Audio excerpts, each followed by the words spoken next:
제목을 따라해 보겠습니다. 게으름을 떨쳐버리라. 말씀의 은혜 받으시기를 축복합니다.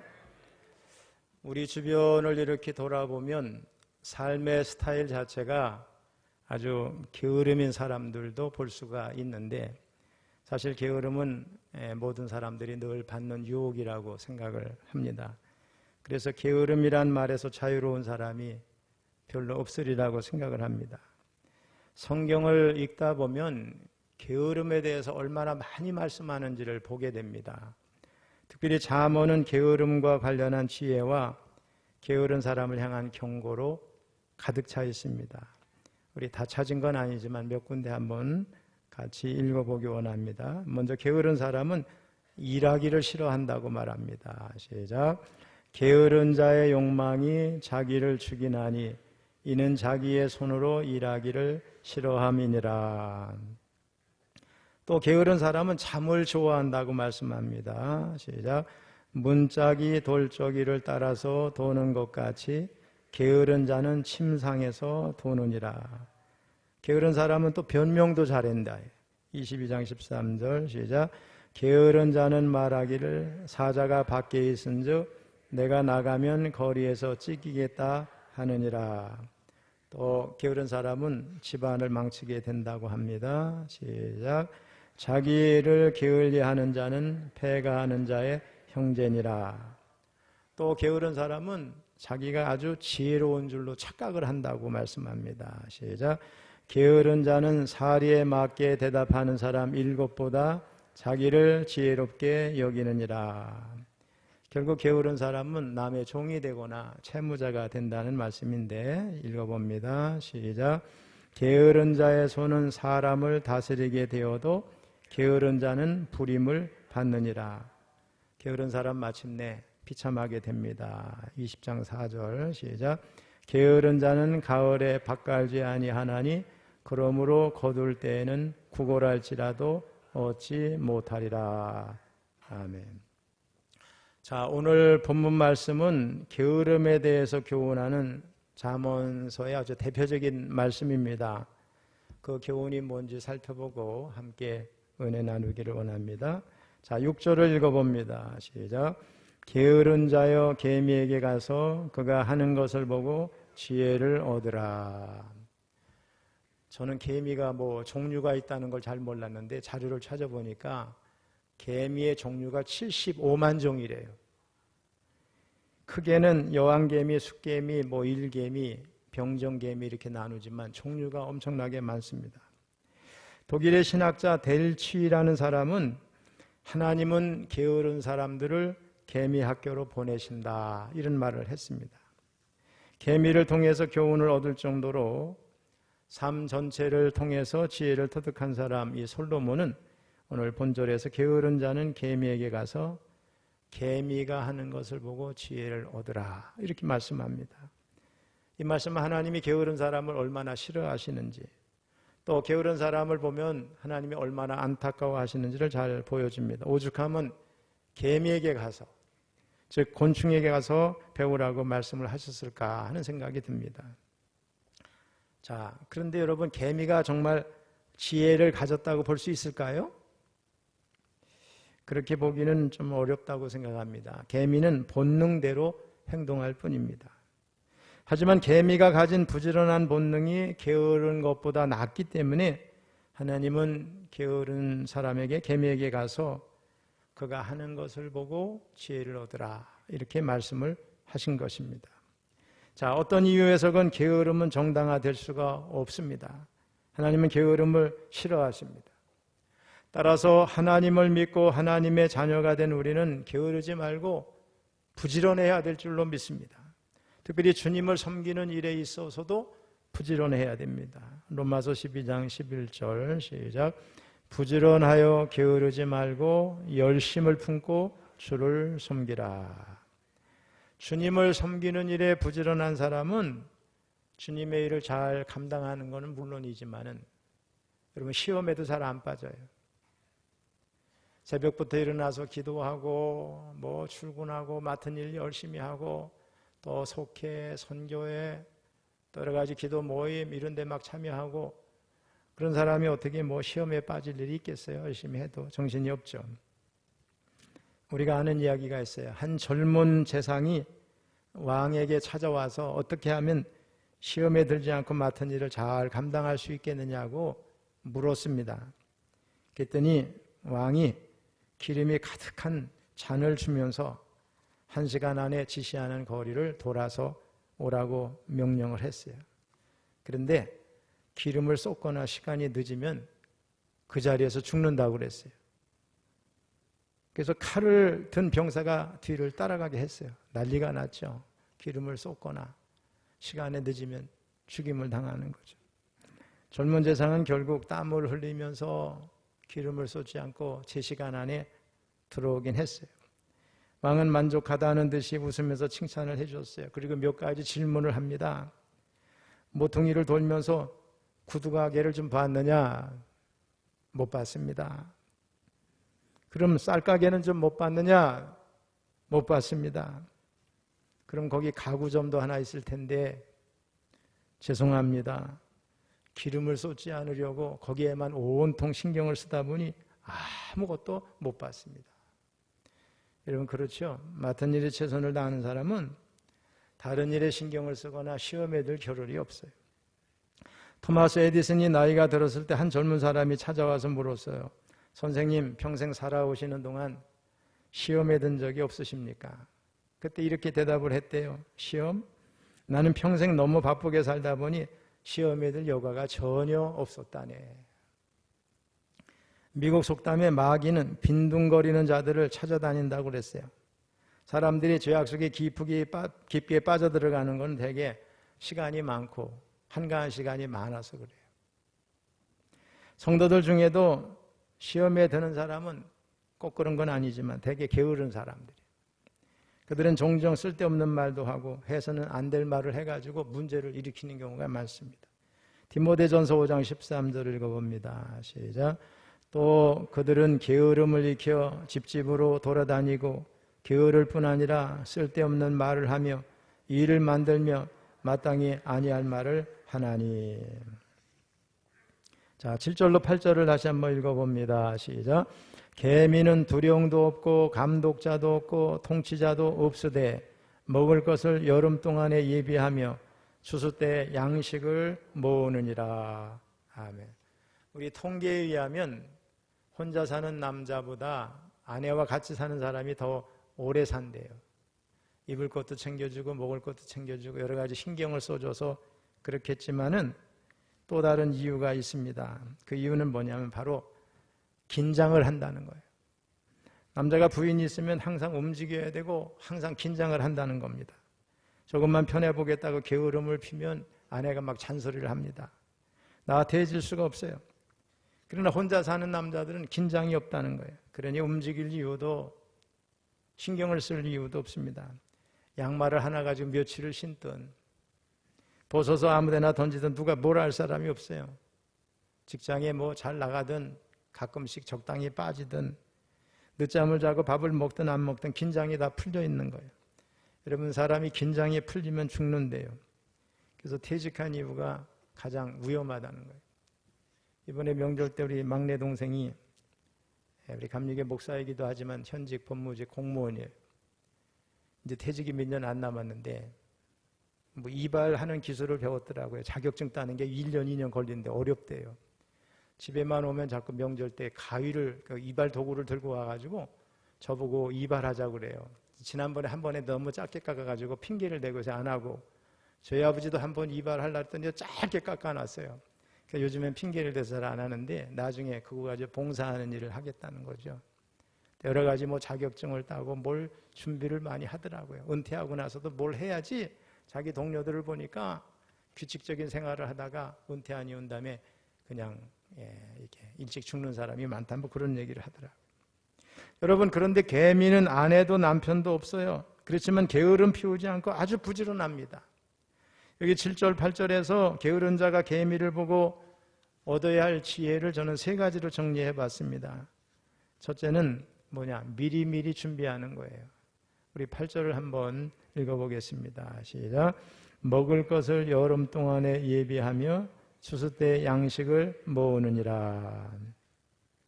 여러분, 여름에 그 뜨거울 때 지열이 얼마나 대단하죠. 근데 개미가 그 배짝 붙여 다니면서도 여러분 얼마나 덥겠어요.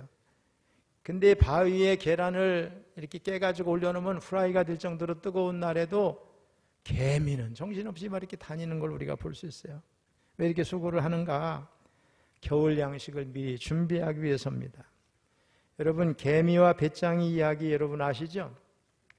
개미가 이럴 때 배짱이는 그늘에서 기타만 치고 놀다가 겨울이 닥쳤을 때 먹을 것이 없어서 이 집 저 집 구걸하다가 얼어 죽고 말았어요. 그런데 개미와 배짱이 2탄이 있어요. 제 2탄은 개미는 일만 하다가 허리 디스크에 걸려서 고생을 한 반면에 배짱이는 노래 연습을 많이 해가지고 판을 내서 히트해서 돈을 많이 벌었대요. 사람들이 이야기도 잘 만들어내는데, 근데 요즘에는 제 3탄이 나왔어요. 개미는 디스크에 걸렸지만 목사님을 모셔다가 안수기도를 받고 나왔어요. 그리고 다시 열심히 해서 부자가 됐대요.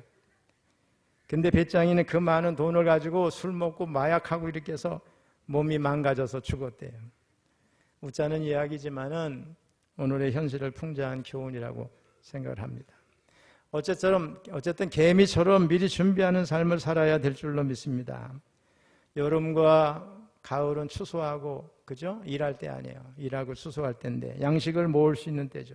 그 시기가 지나면 추수할 것이 없어지고 아무것도 일도 할 수도 없어요. 양식을 모을 수도 없어요. 그렇기 때문에 일을 할 수 있을 때 일하고 양식을 모을 수 있을 때 모으는 것이 지혜입니다. 여러분, 건강이 조금이라도 있을 때 주님의 일을 하시기를 바랍니다. 우리 교회 보면 늦게 등록을 하시고 예수 믿는 분들 보면은 가끔은 이제 신앙에 들어가게 되면 안타까운 말을 하는 경우가 있어요. 제가 좀 더 일찍 예수님을 믿었다면 얼마나 좋았을까요? 주님을 만나고 은혜를 받고 나니 늦게 예수 믿었다는 게 너무 안타깝다고. 젊은 날 와서 봉사도 하고 집사, 권사, 장로 이렇게 돼서 하나님의 일을 즐겁게 하는 사람들을 보면 자기는 너무 늦었다는 거죠. 근데 여러분, 늦었다고 생각할 때가 가장 빠른 때인 줄로 믿습니다. 열심히 하면 돼요. 지금 여러분 열심히 하시기 바랍니다. 무조건. 사람이 게을러지면 한도 없어요. 서 있는 사람은 앉고 싶어요. 앉은 사람은 눕고 싶고 누운 사람은 죽고 싶어. 게을러지면 안 돼요. 열심히 내야 돼요. 우리 특별히 성도들은 평소에 미래를 예비할 줄 아는 신앙, 그런 지혜가 있어야 될 줄로 믿습니다.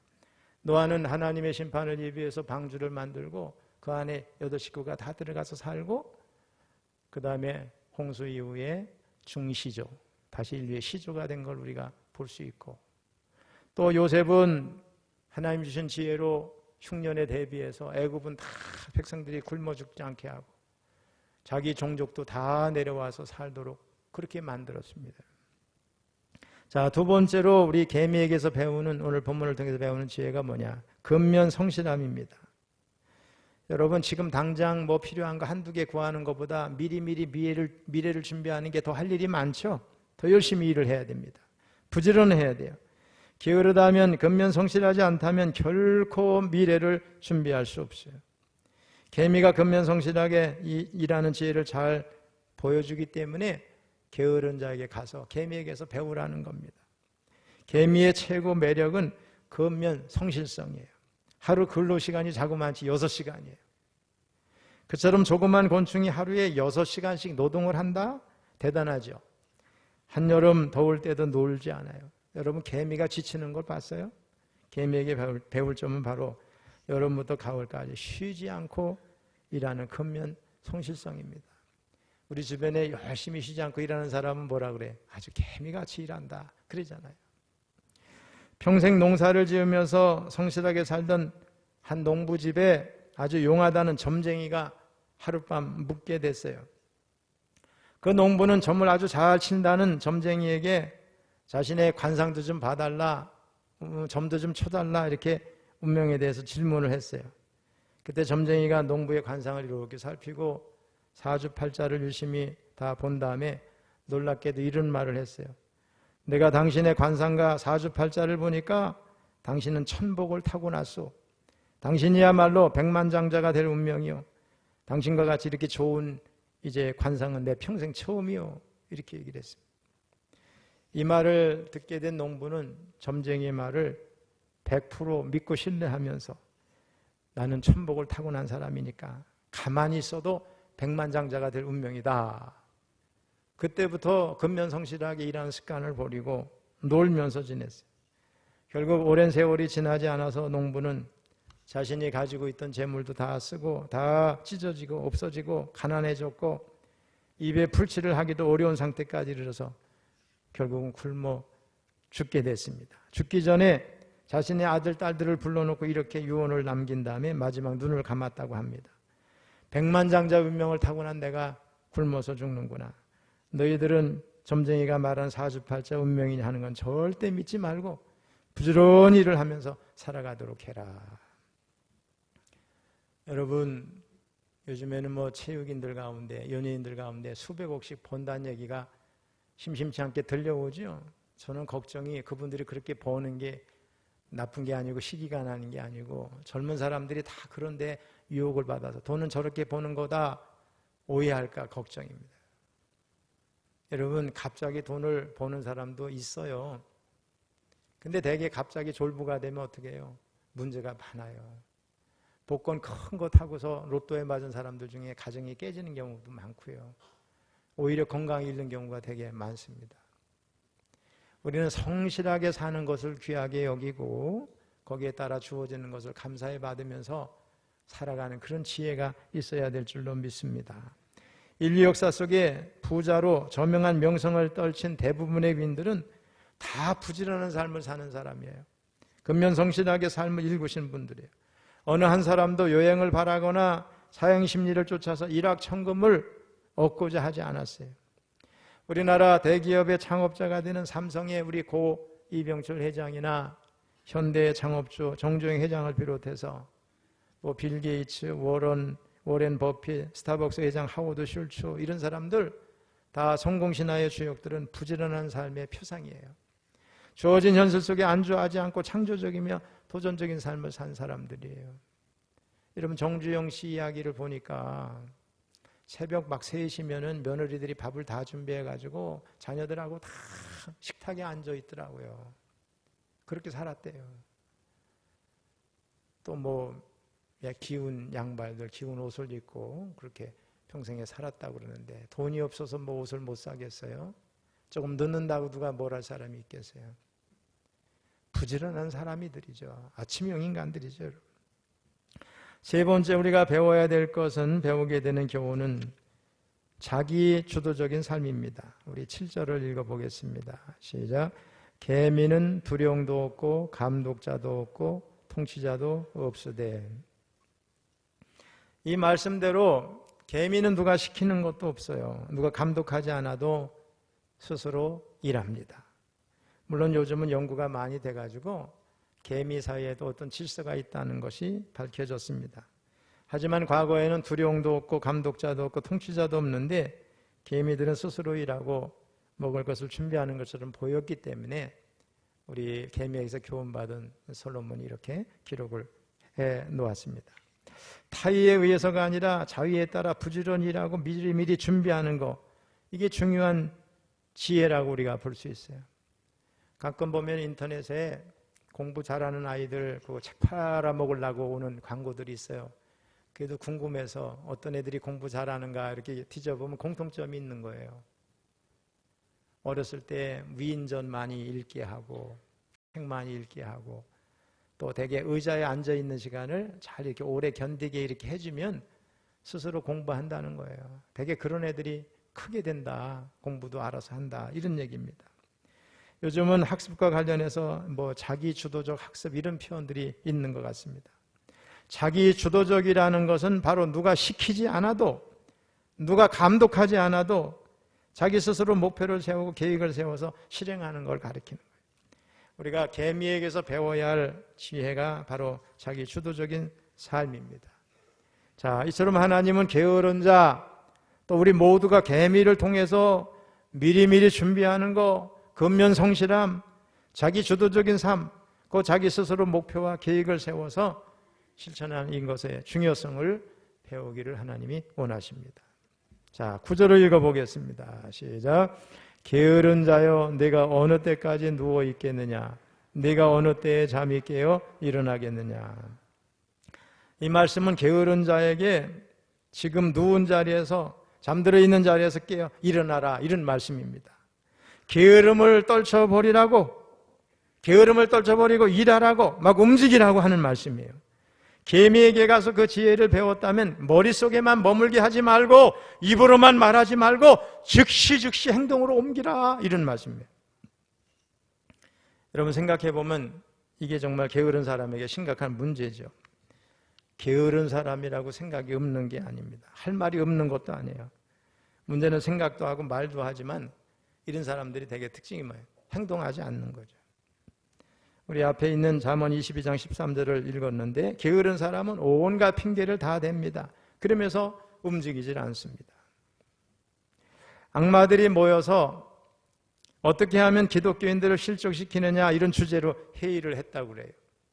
한 젊은 악마가 말했어요. 간단합니다. 그들을 다 죽이면 됩니다. 그랬더니 늙은 악마가 말했어요. 옛날에 기독교인들을 많이 죽여봤는데 한 사람을 죽이면 순교의 피가 씨가 돼서 기독교인들이 수만 명으로 막 늘어나는데 그거 소용없어. 다른 악마가 말합니다. 죽이지 말고 감옥에 가두면 전도하러 못 다니는 거 아닙니까? 늙은 악마가 또 말합니다. 기독교인들 감옥에만 가면 다 기도해. 그거 역시 쓸데없는 방법이야.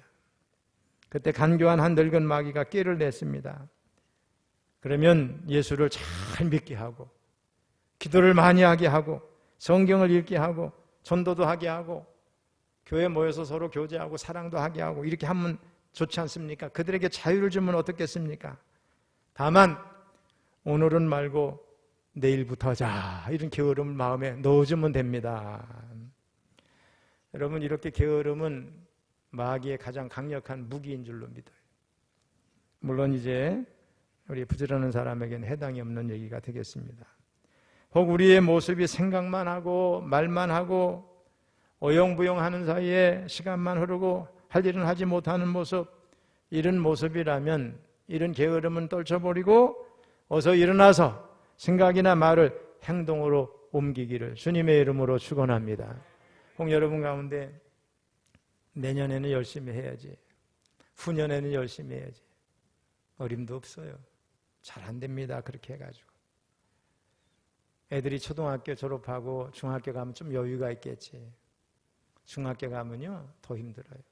고등학교 가면 대학 앞두고 사춘기에다 더 힘들고, 결혼만 시키면 안 그래요. 또 뒷바라지 또 해줘야 돼요. 계속 문제는 생기고 올해 못하면 내년도 못하는 거예요. 지금 해야 돼. 하나님의 일은 지금 해야 될 줄로 믿습니다. 자, 10절로 11절 읽어봅니다. 시작. 좀 더 자자, 좀 더 졸자, 손을 모으고 좀 더 누워있자 하면 내 빈궁이 강도같이 오며 내 권법이 군사같이 이리라. 이 말씀은 일종의 경고죠. 좀 더 자자, 좀 더 졸자, 손을 모으고 좀 더 누워있자. 게으른 사람들이 하는 말입니다. 게으른 사람은 좀 더 자기를 바라고 좀 더 누워있기를 원합니다. 이불 밖은 위험한지 나오려고 안 해요. 자기 속에서 갇혀가지고 좀처럼 나오려고 하지 않습니다. 옛날에 어느 마을에 얼마나 게으른지, 너무너무 게으른 사람이 있는데 부인이 밥 먹는 것도 싫어해가지고 씻어주고 씻겨주고 밥도 먹여주고 다 그랬어요. 그런데 하루는 이 부인이 집을 좀 한동안 비우고 친정에 좀 갔다 올 일이 생겼는데 남편이 어떤 사람인지 다 아니까 이게 걱정이 되는 거예요. 그래서 저 사람 먹는 것도 싫어하고 귀찮아하는데 잘못될까 봐 걱정이 된다 생각하고 방앗간에 가가지고 흰떡을 많이 만들었어요.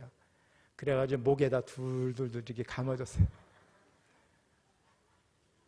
움직이는 것도 싫어해가지고 옆에 그릇에다 물도 잔뜩 떠다 놓고 배가 고프면 이걸로 자금자금 풀어서 이렇게 먹으라고 그렇게 해주고 친정집에 갔어요.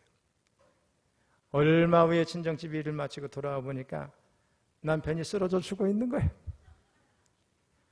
여주건 나 가만히 보니까 아니 목에는 여전히 그 가래떡이 남아있는데 요거를 잡아 당겨가지고 먹어야 되는데 그것도 귀찮아가지고 입에 닿는 것만 먹고 죽은 거야. 근데 성경을 읽다 보니까 잠언에는 이런 사람에 대한 말씀이 있더라고요. 우리 19장 24절 시작. 게으른 자는 자기의 손을 그릇에 넣고서도 입으로 올리기를 괴로워하느니라. 이런 말씀이 다 있어요. 10절로 12절에서 게으른 사람에게 어떤 일이 일어난다고 말씀하느냐. 바로 내 빈궁이 강도같이 오며 내 곰핍이 군사같이 이르리라. 게으름의 대가가 너무 커요. 빈궁이 찾아옵니다. 곰핍이 찾아옵니다. 이 말씀은 게으른 자에게 빈궁과 곰핍이 찾아오는 것은 예측할 수도 없고 막을 수도 없고 그 피해가 엄청나다, 그런 뜻이죠.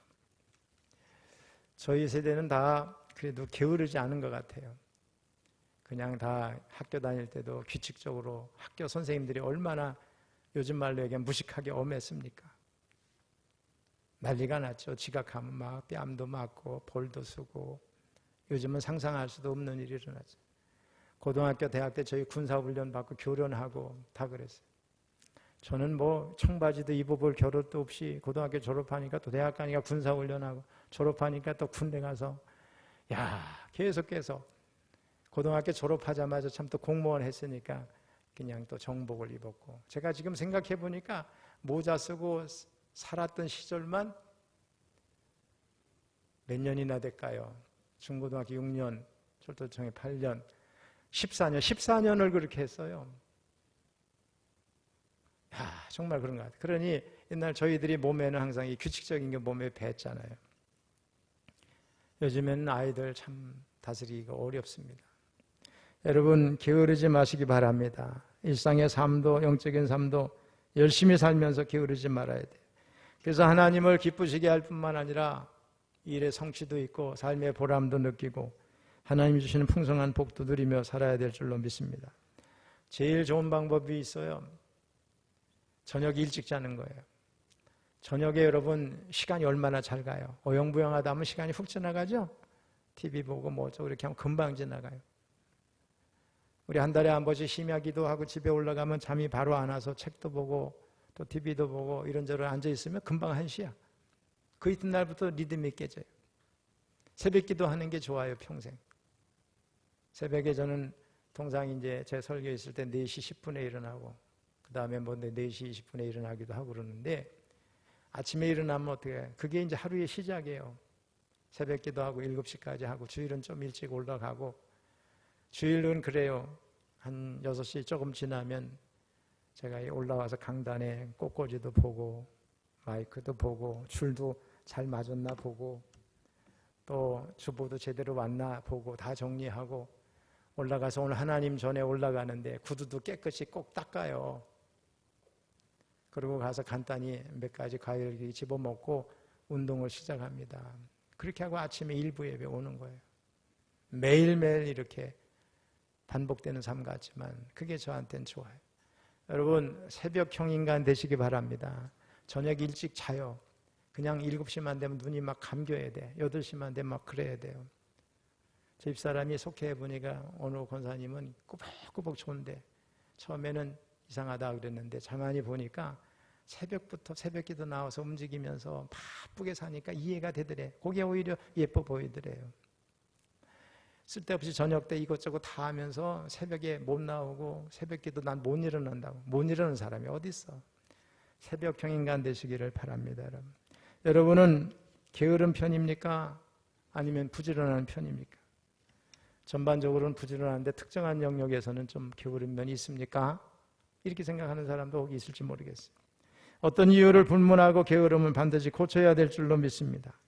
우리 사랑하는 성도 여러분, 하나님은 부지런함을 좋아하시고 게으름에 대해서 경고하십니다. 물론 아무 목적 없이 부지런하는 거 안 됩니다. 잘못된 목적을 위해서 부지런한 거 안 됩니다. 바른 목적, 하나님을 기쁘시게 하는 목적을 위해서 부지런한 거 하나님이 기뻐하실 줄로 믿습니다. 오늘 이 자리에 참석한 성도 여러분 모두 하나님이 원하시는 그런 부지런한 삶을 살아가면서 하나님 주시는 놀라운 복을 누리시기를 또 장수하시기를 주님의 이름으로 축원합니다.